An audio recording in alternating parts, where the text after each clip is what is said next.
All right, God bless you. Welcome to a special edition of the Grow Show. I want to spend some time with you as we deal with the psychological effects of crisis. We are going through this crazy season that we are in, and spiritually we are winning. For those of you that believe in the Word of God, we are doing well. But on a psychological level, there's a need for us to approach this on all sides. So I will spend some time with you and deal with the 6 psychological effects of crisis, so that you can guard yourself and make sure that you are aware of what is happening to you psychologically. All right, so I'll be back to talk about the 6 psychological effects of crisis. Once again, welcome to the Grow Show. God bless you.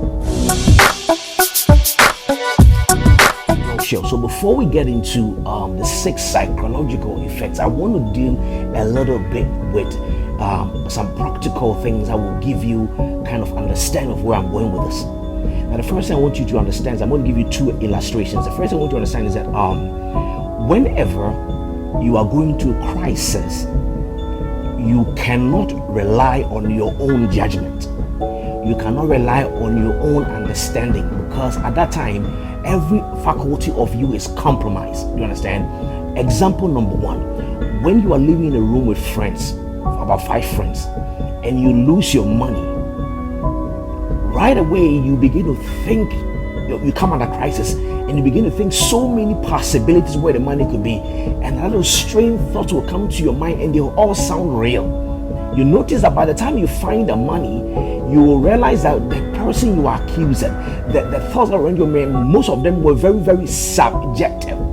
So the first problem we encounter is that when you are going to crisis, you can only see things subjectively, and the problem with that is also subjectively the system is compromised.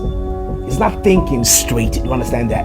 That is why you can take a fake snake and throw it on somebody, and the person can pass out, because even though you know it's fake, the person's psyche cannot tell it's fake, so it processes it as real. So I want you to understand that when you are going through crisis, your mental faculty, your psychological faculty get compromised. So most of the things you are looking subjectively, they are not really what it is. You understand that?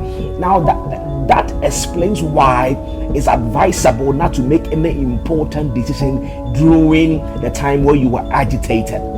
You're not supposed to make critical thing. The body and the mind, they need to be at its zero ground state to make it optimal decisions.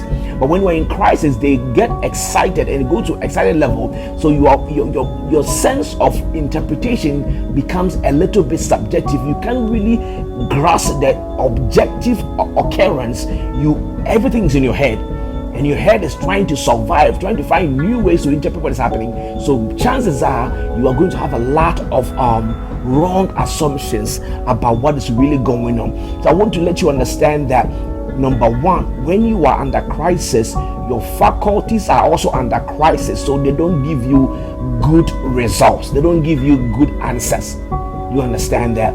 So you will notice that the Bible will say something like, for example, when you are angry, you can't do God's will. It says the anger of man cannot produce the righteousness of God, because when you are angry, your emotions are in control. So you are not going to make concrete decisions, you're going to make emotional decisions.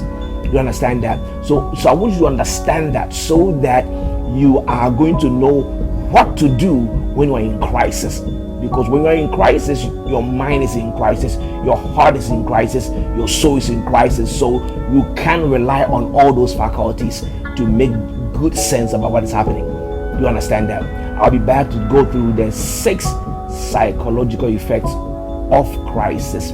This is the Grow Show. God bless you.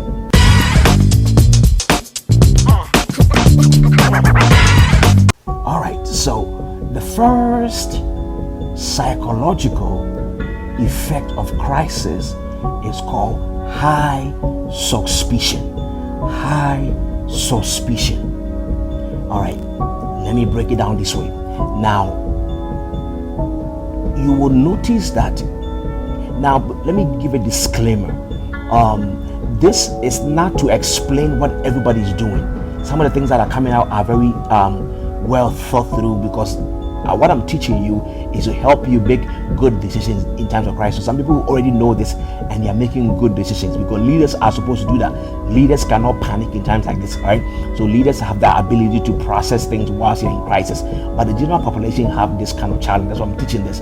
But this is what we call high suspicion. Now, and it is a proclivity that is associated with people who are not in control. Again, give me another illustration.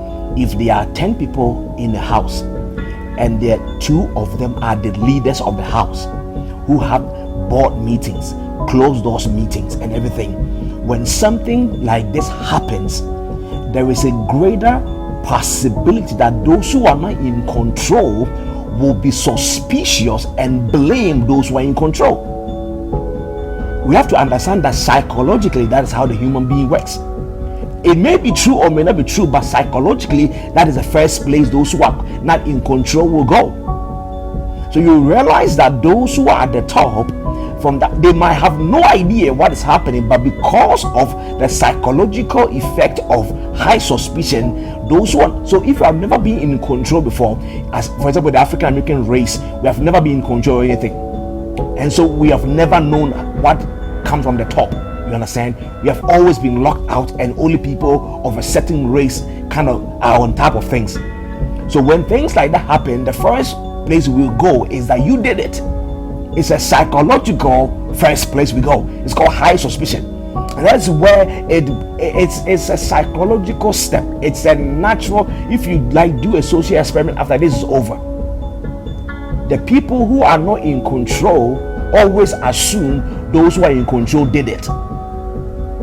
The people who are not in control always assume those who are in control did it. It's a psychological step. It doesn't make it true or false. But I want you to know that when you start hearing that, is what we're going through, which is called high suspicion. You understand that? Because if I add 2 and 2 together all the time when you're having meetings, I'm not there.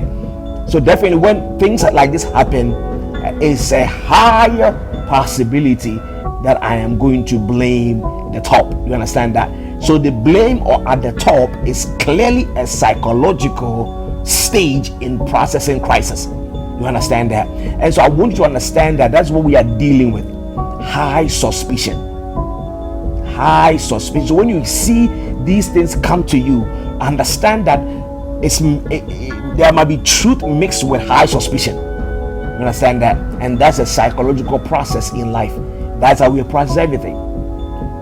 Because if you have never been in charge before, when anything like that happens, there is a greater chance you're going to blame those who are charged, because it's called a time of psychological effect called high suspicion. So you're going to suspect a lot of people. You're going to put a lot of pieces together and suspect a lot of people. What you are going through is a normal psychological response to crisis. You understand that? So don't let that scare you too much when you hear all of those suspicions. All right, that is the first step. I'll back talk about the second effect of crisis. All right, God bless you. Welcome to a special edition of the Grow Show.